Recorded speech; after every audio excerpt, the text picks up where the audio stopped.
కోలీవుడ్లో ఒకప్పుడు వరుస బ్లాక్ బస్టర్లతో స్టార్ డైరెక్టర్లుగా వెలుగొందిన శంకర్, ఏఆర్ మురుగదాస్ ప్రస్తుతం కఠినమైన దశను ఎదుర్కొంటున్నారు. విజయాలు ఒకప్పుడు అవకాశాలు వరుసగా వస్తాయి, కానీ పరాజయాలు ఎదురైతే పరిస్థితి పూర్తిగా మారిపోతుందని ఈ ఇద్దరి కెరీర్ గ్రాఫ్ స్పష్టంగా చూపిస్తుంది. శంకర్ విషయానికి వస్తే, రోబో తర్వాత ఆయన చేసిన భారీ చిత్రాలు ఆశించిన స్థాయిలో విజయాన్ని అందుకోలేకపోయాయి. ఇటీవల వచ్చిన ఇండియన్ 2, గేమ్ చేంజర్ సినిమాలు కూడా బాక్సాఫీస్ వద్ద నిరాశపరిచాయి.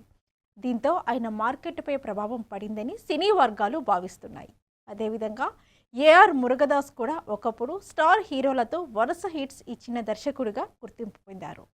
కానీ దర్బార్, సికిందర్, మదరాసి వంటి చిత్రాలు ఆశించిన ఫలితాన్ని ఇవ్వకపోవడంతో ఆయన క్రేజ్ కొంత తగ్గింది.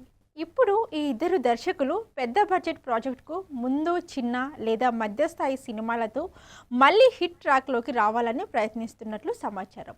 ఒక మంచి హిట్ దొరికితే తిరిగి భారీ ప్రాజెక్ట్స్ అవకాశాలు వచ్చే ఛాన్స్ ఉందని సినీ విశ్లేషకులు అభిప్రాయపడుతున్నారు. లేకపోతే పరిస్థితి మరింత కఠినమయ్యే అవకాశం ఉందని అంటున్నారు.